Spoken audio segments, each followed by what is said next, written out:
Hi. In this module, we'll be talking about another contextual approach, which is the feminist approach. Remember that for your contextual essay, there's various approaches you can take, and this is one of them. So we have some feminist art historians that you should know for your quizzes and your final exam. We have Norma Brody. She wrote Feminism and Art History, Questioning the Litany. We have Mary Gerard, who together with Brody wrote The Expanding Discourse, Feminism and Art History.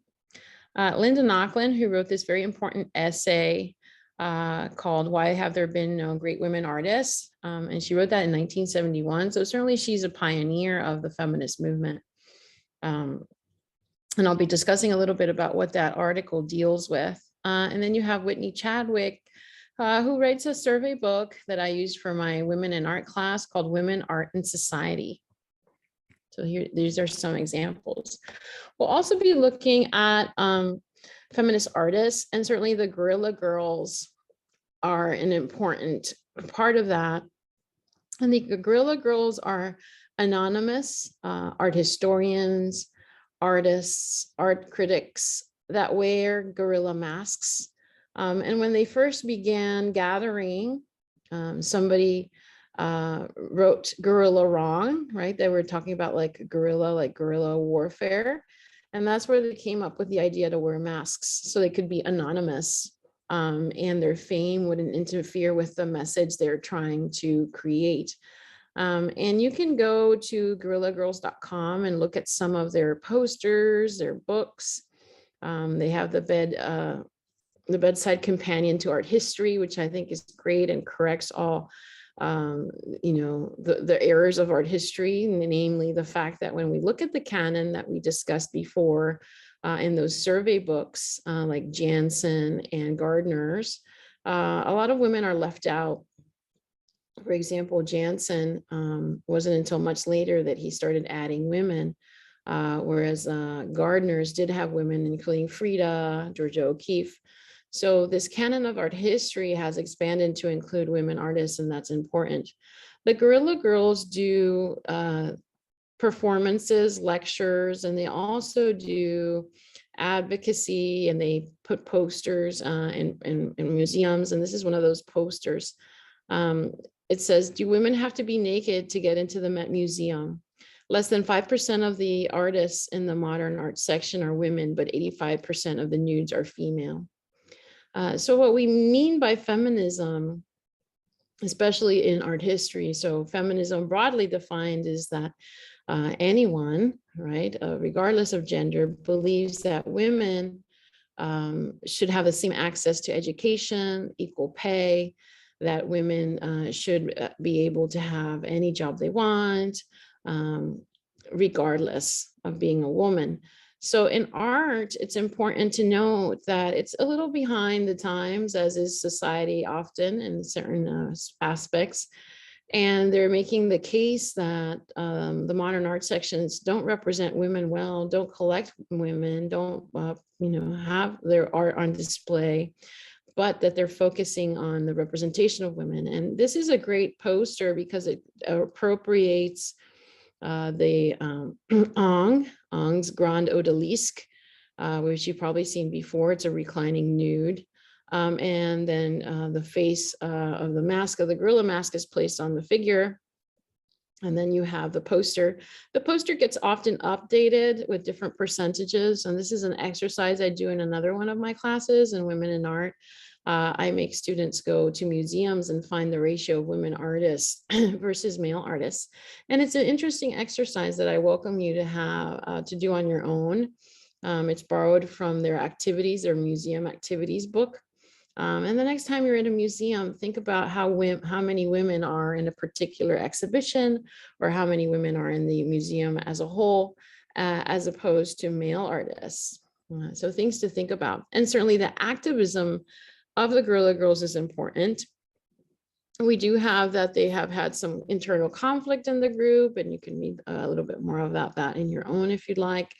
We know, for example, that there's some criticism that in the early period of their career, they were criticizing museums, and now these same museums have their work.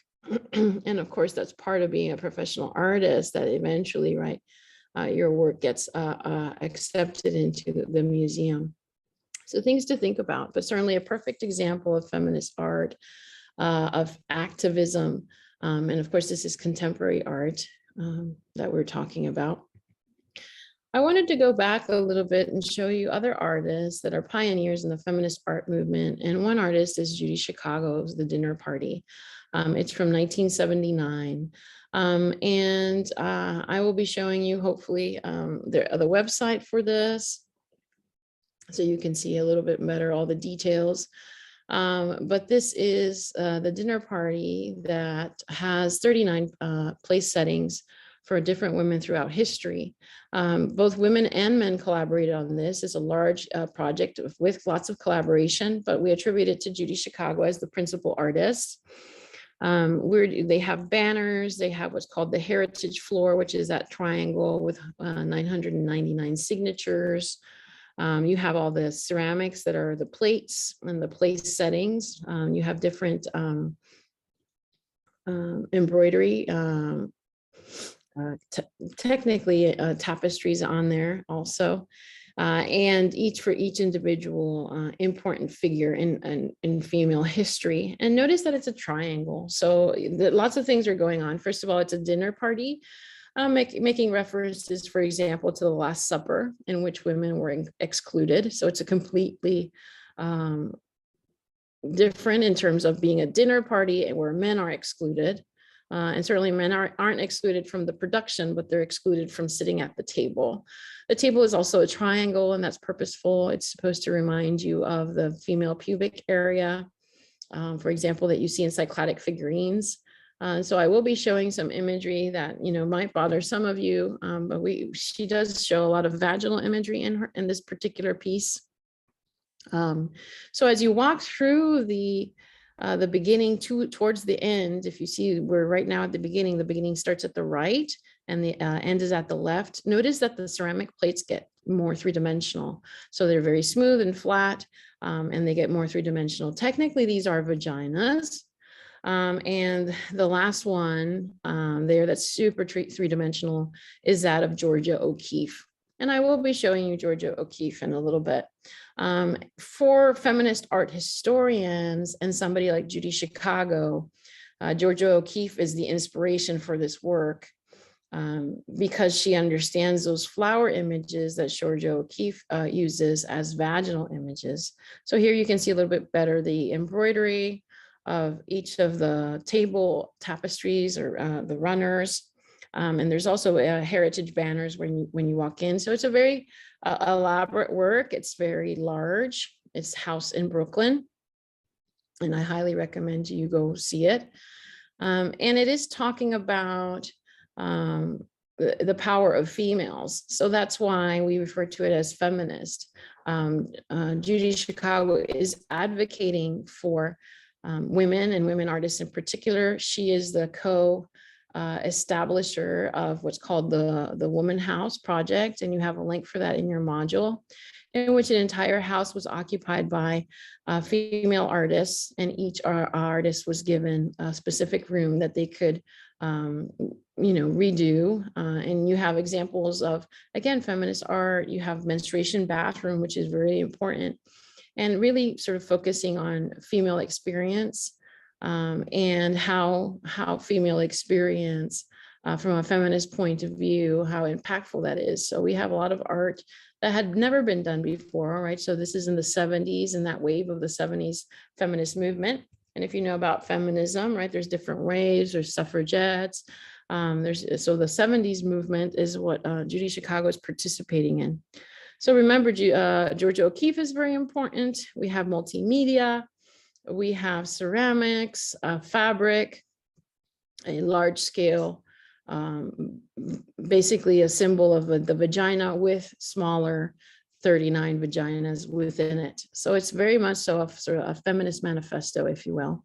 Here's a detail of the snake goddess is one of the runners. And the snake goddess, of course, is from Knossos, right? If you've seen her in your survey classes, she's in a trance and her bosom is showing and she's holding the snakes. So the snake goddess is one of the people that gets to sit at the table. Judy Chicago did get some criticism because, for example, Hispanic women are excluded from sitting at the table. Frida Kahlo is on the heritage floor, but she is not represented having a seat. So again, a lot of issues again in terms of multiculturalism that we'll discuss next week that are not necessarily, these feminist artists are not necessarily inclusive. So when we talk about Linda Nochlein's article, why have there been no great women artists? Artemisia Gentileschi is certainly an interesting departure point for talking about this article. So Artemisia Gentileschi is a Baroque artist. We would refer to her as more so proto-feminist. But in this article by Linda Nochlin that I explained in the beginning of the lecture, it talks about how women did not have access to education in the arts. And because they didn't have equal access to education in the arts, they couldn't be as successful as their male counterparts. And certainly Artemisia is a woman that does have access. So we can sort of debate and discuss, what is exactly the access that we're talking about. And Linda Nochlin mentions that is the access to the male nude. So to be a successful artist, a painter that was painting history paintings at this time, which is the highest rank possible, you had to be able to paint the male nude, which is something Artemisia Gentileschi did not get training in. So her father, Orazio Gentileschi, was an artist, and then her dad hired Agostino Tassi to train her. And if you know about the story about Artemisia Gentileschi, Agostino Tassi rapes her. So her teacher rapes her, promising he'll marry her. And a lot of art historians, especially feminist art historians, have utilized that plus psychoanalysis to talk about how Artemisia Gentileschi is interested in these gory, gruesome subject matter. On one hand, it's a possibility. On the other, it's a very common subject of the time, decapitation. So I'm showing you her self-portrait as painting in this one. She's using a book that's called Ripa Iconologia. It's a recipe book for paintings in which she shows herself as the allegory of painting. So you see that she has a pendant, her hair is frenzied, and she's on the act of painting itself, proving she can paint, but also being a symbol of the allegory of painting. She does this wonderful dress that's multicolored, that she's holding her palette and her brushes. And she's very much so active. And that's another thing. Women at this time period had to demonstrate that they could paint because a lot of people didn't believe they could. And another work, Susanna and the Elders, that's a little bit earlier than her self-portrait, we see that this depiction has been typically done by male artists very differently, in which Susanna is sort of looking at herself in the mirror, and she's in this lush garden, and it's very sexualized and titillating and sort of saying, oh, I like to be being looked at. Mary Gerard has interpreted this, and this is the other feminist art historian, this particular piece as sort of anticipating her rape, and the fact that she was in an environment that was male dominated, and that men were coveting her, right? And inappropriately sort of making advances towards her. And you can see that Susanna, in terms of her body shape, it's very fleshy, very naturalistic. For example, notice her areola, her nipple. So we know that women artists were very capable of representing the female body in a successful way. And in this particular piece, you can see her disinterest, right, at being sexually harassed by the elders that basically blackmail her and say, well, if you don't sleep with us, we're going to say you slept with us anyway. So it's an interesting story also. Notice also that she's not in an interior garden. She's in a bath with marble, and it shows the coldness. And of course, her gesture, also her disinterest. So if we looked at other artists doing the same subject matter, for example, Caravaggio, that's doing the beheading of Holofernes, in which Judith is called to her people, right, the Israelites, to decapitate and then show up with the head of Holofernes at the camp. You can see that she's quite delicate. So I want you to think and compare and contrast these two by Artemisia Gentileschi. And they're both, of course, Caravaggisti paintings. We have Caravaggio, who was the initiator of this movement, where we used sharp contrast between light and dark, known as tenebrism. It looks like a theater, right? So it has the curtain, the sharp contrast between light and dark. They're positioned close to the picture plane. Artemisia Gentileschi is taking the same subject matter, and now we have what's called the pinwheel composition. So notice that it has the pinwheel. Notice that the blood is, well, there's no easy way to say it, but it's spilling in a parabola-like way. So she was familiar with Galileo's theories on parabolas. So in terms of naturalism and take your time to look at these, when we separate the story, right, that Judith was inspired by God to behead Holofernes, right? And we also take into account that this subject matter was very common. So from a feminist point of view, Mary Garrard is going to say it has to do perhaps with her rape, but you can also just argue that it's a common subject. So these are things for you to think about on your own. But in terms of naturalism, which women look like they could successfully decapitate somebody, right? That have the strength, they're in the correct position, they're holding the head in a way that they could sever, right, the spinal cord. And most students agree that that would be Artemisia. So this concept that women were not successful at composing a naturalistic painting is something that we have to break free from in terms of what we call the construct and this idea of genius, that only because it's Caravaggio, it's this wonderful work and nothing's better than that, right? So that's a construct that we really have to work at. I always say that Caravaggio's Judith is very delicate, minus her forearms, right, that look very manly. And she looks like she's slicing butter instead of a head.